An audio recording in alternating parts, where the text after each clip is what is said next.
ये गुजरात गांधी का गुजरात है, सरदार का गुजरात है। ये गुजरात सच का गुजरात है, स्वाभिमान का गुजरात है। ये गुजरात पहली आजादी का इंजन हमारा गुजरात है। आज वही गुजरात को कहीं भय और स्वार्थ की दीवार के बीच गुलाम बनाने की कोशिश सत्ता में बैठे लोगों द्वारा की जा रही है। बीते 30 साल से यहां भारतीय जनता पार्टी का शासन है। वादे खुशहाली के करते हैं, लेकिन जमीन पे जब जाए तो हमारे किसान कमजोर हो चुके हैं, युवा रोजगार के लिए दर दर भटक रहे हैं, महिलाओं पे अत्याचार बढ़ रहे हैं, मंदी से व्यापार टूट रहा है, छोटी फैक्ट्रियां बंद होती जा रही है। सर, आज महंगाई चरम पर है। हर गृहिणी के घर पर वार है। साइबर माफिया बेलगाम है, जन जन परेशान है।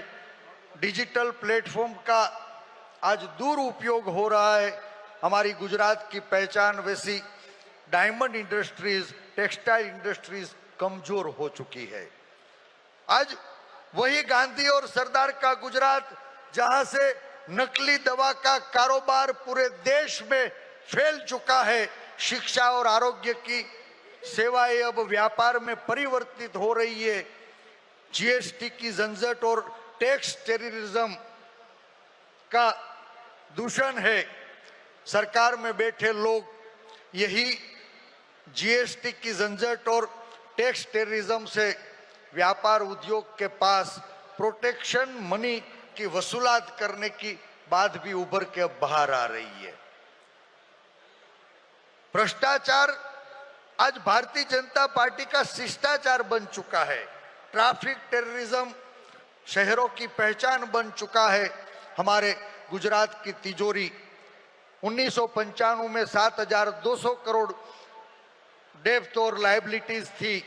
जब भाजपा 95 में मोदी साहब 2002 में आए तो वो कर्जा 14,000 करोड़ का था और आज कुछ सालों में 5 लाख करोड़ से ज्यादा गुजरात का डेब्ट और लायबिलिटी जो है वो बढ़ चुका है। गुजरात देवादार बन चुका है।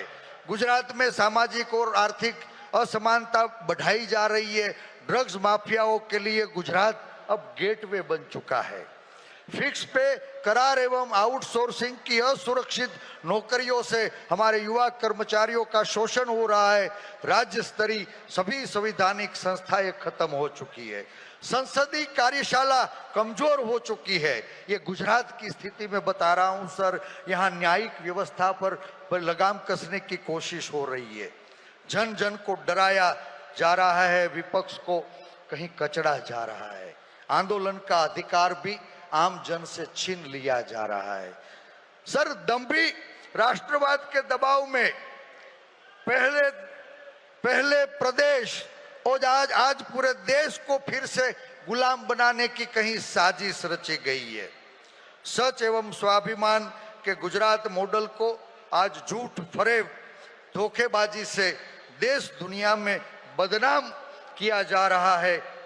साहब, मेरी गुजरात की रोशन चांदनी जो गांधी और सरदार ने प्रदान की थी, आज वो मेरी गुजरात की रोशन चांदनी पे काला दाग लगाया जा रहा है। सरदार, मुझे गर्व है मैं सरदार का वारस हूं। सरदार किसको कहते हैं? एक पाटीदार मां की कुख से तो श्री वल्लभ पैदा हुए थे, लेकिन देश की जनता ने उनको सरदार का बिरुद दिया, क्योंकि सरदार उन्हें कहते हैं जो सबको नेतृत्व प्रदान करे, सबकी रक्षा करे, सबकी चिंता करे, सबकी सुरक्षा करे, सबको जोड़ने का काम करे। आज कुछ बन बैठे नकली सरदार ने असली सरदार के नाम पर ये अहमदाबाद स्टेडियम पे काला पोछा लगा के अपनी तख्तियां मारने का काम किया है। मुझे पूरा भरोसा है कि मेरा गुजरात इन्हें माफ नहीं करेगा। ये लड़ाई नाम की नहीं है, ये लड़ाई स्वाभिमान की लड़ाई है। ये लड़ाई सत्ता की लड़ाई नहीं है, ये लड़ाई गुजरात में फिर से सुशासन की लड़ाई है। सबकी मुझे लग रहा है कि समस्याएं अलग हो सकती है, लेकिन सभी समस्याओं की एक जड़ है और वो सत्ता परिवर्तन। मुझे पूरा भरोसा है, अहंकार हमेशा हारता है। चाहे वो लंकापति रावण का हो या जुमलेबाज सरकार का, पहली आजादी का नेतृत्व भी गुजरात ने लिया था और अब जन जन की आजादी को बचाने का नेतृत्व भी फिर से मेरा गुजरात लेगा। ये भरोसा दिलाता हूं। कांग्रेस आएगी, देश में प्रदेश में खुशहाली फिर से लाएगी, ये मुझे पूरा विश्वास है। मुझे पूरा विश्वास है कि 2027 में फिर से आजाद होगा मेरा प्रदेश और 2029 में पूरा देश। आप सब साथी गांधी और सरदार की भूमि में आए, फिर से आप सबका स्वागत करते हुए धन्यवाद करता हूं। जय जय गरवी गुजरात, जय हिंद। साथियों, 400 वर्षों तक इस देश में मुगलों ने राज किया, 200 वर्षों से अधिक समय तक अंग्रेजों ने राज किया। जो अंग्रेजों के बारे में कहा जाता था, अंग्रेजों के राज कभी सूर्यास्त नहीं होता, उस सूर्यास्त को अस्त करने का कोई काम किया है कांग्रेस पार्टी ने किया है। साथियों, देश की आजादी, देश के नवनिर्माण, देश के विकास, देश के प्रगति, देश के उन्नति में कांग्रेस पार्टी की सरकारों ने योगदान दिया। साथियों, जब देश आजाद हुआ, देश का संविधान पूज्य बाबा साहेब भीमराव अम्बेडकर जी के नेतृत्व में बना और हम जैसे आर्थिक रूप से, सामाजिक रूप से, शैक्षणिक रूप से कमजोर वर्गों को आगे बढ़ने का मौका दिया। आज अगर मोहन मरकाम इस मंच में अगर बोल सकता है, प्रदेश अध्यक्ष बन सकता है, मंत्री बन सकता है, तो कांग्रेस पार्टी की देन। साथियों, हमारे राष्ट्रीय अध्यक्ष ब्लॉक कांग्रेस कमेटी के अध्यक्ष से राष्ट्रीय अध्यक्ष भी बनते हैं, ये कांग्रेस पार्टी की देन है। साथियों, कांग्रेस पार्टी आज हर वर्ग को आगे बढ़ाने का काम किया है। साथियों, देश में दो तरह की विचारधारा है, एक विचारधारा तोड़ने वाली विचारधारा और दूसरे विचारधारा जोड़ने वाली विचारधारा। कांग्रेस पार्टी हमेशा जोड़ने का काम किया है। हमारे नेता आदरणीय राहुल गांधी जी के नेतृत्व में भारत जोड़ो आंदोलन के माध्यम से, पदयात्रा के माध्यम से देश को एक सूत्र में पुराने का काम किया। भारतीय जनता पार्टी फूट डालो और राज करो की नीति पर चलती है। साथियों, मजहब नहीं सिखाता आपस में बैर रखना, हिंदी है वतन है हिंदुस्तान हमारा। ये देश सभी धर्मों, सभी वर्गों, सभी संप्रदायों का है, मगर भारतीय जनता पार्टी अंग्रेजों की नीति पर चल रही है। साथियों, इसीलिए हम सबको सावधान रहना पड़ेगा। मैं धन्यवाद देना चाहता हूं तत्कालीन यूपीए सरकार और माननीय सोनिया गांधी जी के नेतृत्व में वन अधिकार मान्यता कानून 2006 बना था। उसमें करोड़ों, जो 11 करोड़ से अधिक जो आदिवासी समाज के जंगलों में रहते हैं, पिछड़े वर्ग समाज के लोग रहते हैं, अन्य वर्गों के लोग रहते हैं, उनको वन अधिकार पट्टा दिया गया था। मगर भारतीय जनता पार्टी जल, जंगल, जमीन हम लोगों का छीनना चाहती है। साथियों, हम लोगों को सावधान होना पड़ेगा। ये कानून को बदलना चाहता है, वन अधिकार कानून को बदलना चाहता है। मैं देश के हमारे जाबाज साथियों से आह्वान करना चाहता हूं, जो शिक्षा का अधिकार, भोजन का अधिकार कांग्रेस पार्टी ने दिया था, उसको हम लोगों को बचाना है। अंत में मैं कहना चाहता हूं, मोदी जी के अपनी बुलंदी पे इतना नाज न कर मोदी जी, हमने तो आसमां से भी तारे टूटते देखे हैं। साथियों, आपके लिए मैं कहना चाहता हूं, बिना कुछ किए साथियों जय जयकार नहीं होती, कोशिश करने वालों की कभी हार नहीं होती। कोशिश करिए, कांग्रेस पार्टी का फिर से गौरवशाली इतिहास दोहराइए। इन्हीं बातों के साथ जय हिंद, जय कांग्रेस। साथियों, अन्याय की दास्तां तो हम लोग रोज देख रहे हैं, हर आए दिन कुछ ना कुछ सुनते रहते हैं, हर आए दिन कुछ ना कुछ देखते रहते हैं। और यहाँ भी कई वक्ताओं ने अपने अपने राज्य की अन्याय की दास्तां यहाँ पे मंच में रखा है। मैं बहुत सौभाग्यशाली हूँ जो मुझे इतने बड़े मंच से बोलने का मौका मिला। मैं अपने लीडरशिप को, हमारे यूथ आइकन, हमारे लीडर श्री राहुल गांधी जी, हमारे कांग्रेस प्रेसिडेंट मल्लिकार्जुन खड़गे जी जो अभी नहीं है, और हमारे मंच में उपस्थित केसी वेणुगोपाल जी और तमाम लीडर जिनको हम लोग फॉलो करते हैं, जो हमारे अभिभावक के मंच में विराजमान हैं, आप सभी को तहे दिल से आभार व्यक्त करते हैं। आप हमारे मार्गदर्शक हमेशा बने हैं, और ये शक्ति के साथ जो हम लोग कांग्रेस पार्टी में जिस विचारधारा के साथ खड़े हैं, क्योंकि हम झारखंड से आए हैं, तो हम जल जंगल जमीन की बात करेंगे साथियों। न्याय पथ ये एक बहुत बड़ा मैसेज है। अन्याय सिर्फ लोगों के साथ ही नहीं हो रहा है साथियों, अन्याय उन जंगलों के साथ भी हो रहा है। जमीन भी छीने जा रहे हैं, पंछियां जानवर सब इधर उधर हो जा रहे हैं। और मैं ऐसे झारखंड से आती हूँ जहाँ पे हर आए दिन लोग विस्थापित हो रहे हैं।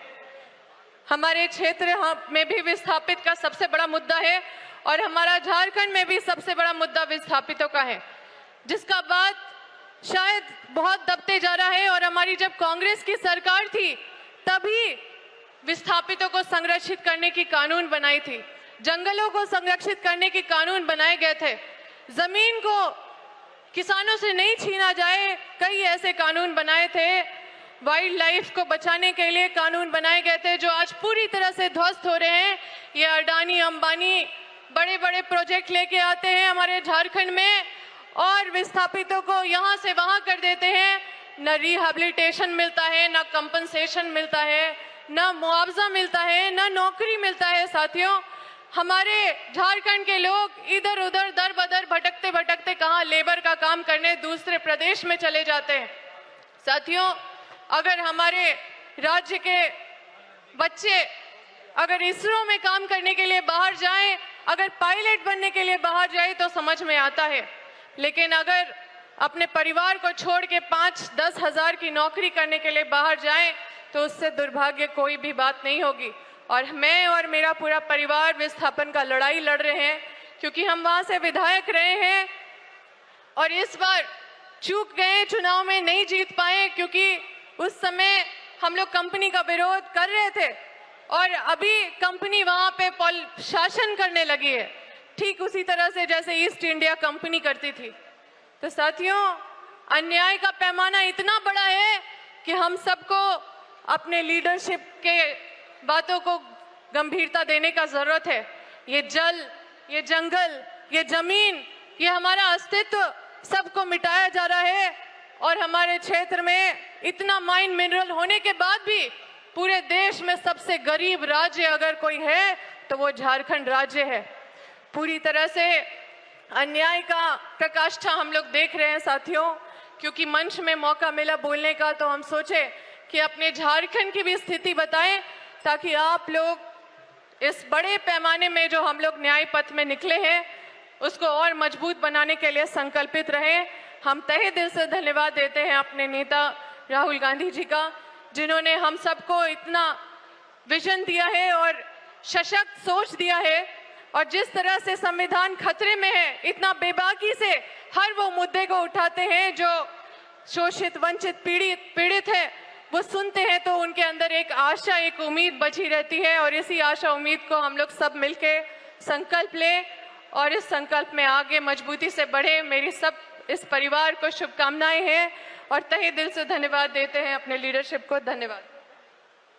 साथियों, आज के इस अधिवेशन में प्रत्येक कांग्रेस पार्टी का कोने कोने से आया हुआ एक एक कार्यकर्ता ये प्रण लेता है कि ये लड़ाई जो देश में हमारे नेता श्री राहुल गांधी जी ने पैदल चलकर कन्याकुमारी से लेकर जम्मू कश्मीर तक लड़ी, उन सब में वो चाहे संविधान बचाने की लड़ाई हो, वो युवाओं की बात हो, वो छात्रों की बात हो, वो सामाजिक न्याय की बात हो, वो सब इस देश की जो मूल सोच है, इस देश के जो संविधान को बचाने की सोच है, उस सोच को लेकर राहुल जी ने जो लड़ाई लड़ी, उसके लिए कांग्रेस पार्टी का प्रत्येक कार्यकर्ता जो है वो लड़ेगा।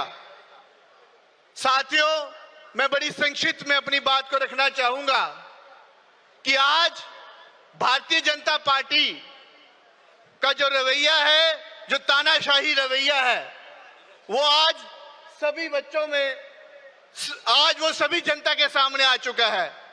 मैं आपको एक बताना चाहूंगा कि जिस प्रकार कक्षा में कोई बच्चा होता है और अगर उसे पता है कि परीक्षा में जब वो एग्जाम देने जाएगा तो उसकी ये जो हिंदी में हम जिसको चिट बोलते हैं कि जब मैं परीक्षा देने जाऊंगा तो मुझे पढ़ने की जरूरत नहीं है, वहां पे मेरी जो है मैं जेब से अपनी चिट निकालूंगा और मैं पास हो जाऊंगा। तो वो बच्चा पूरे साल भर तक जो है परीक्षा की तैयारी नहीं करता है। वो इसलिए नहीं करता है, उसे पता है वो जेब से अपनी पर्ची निकालेगा, अपनी चिट निकालेगा और वो पास हो जाएगा। वही चीज आज वर्तमान में भारतीय जनता पार्टी ने जो है की है। साथियों, आज भारतीय जनता पार्टी पूरे 5 साल वो जनता के बीच काम करने का काम नहीं करती, युवाओं को रोजगार देने का काम नहीं करती, छात्रों को नौकरी देने का काम नहीं करती, महंगाई के लिए काम नहीं करती। वो इसलिए काम नहीं करती है कि उनके पास भी एक चिट पड़ी है और वो चिट है इस देश में धर्म की चिट। वो उसको उस चिट की तरह यूज करते हैं और उन्हें लगता है कि जब वो इस चिट को यूज करेंगे तो सभी लोग जिनके उन्होंने काम किए हैं और नहीं किए हैं वो सभी उनका काम करेंगे। तो मेरा आप लोगों से सबसे यही निवेदन है कि इस चिट से हमें जनता को अवगत करना है। जय हिंद, जय भारत।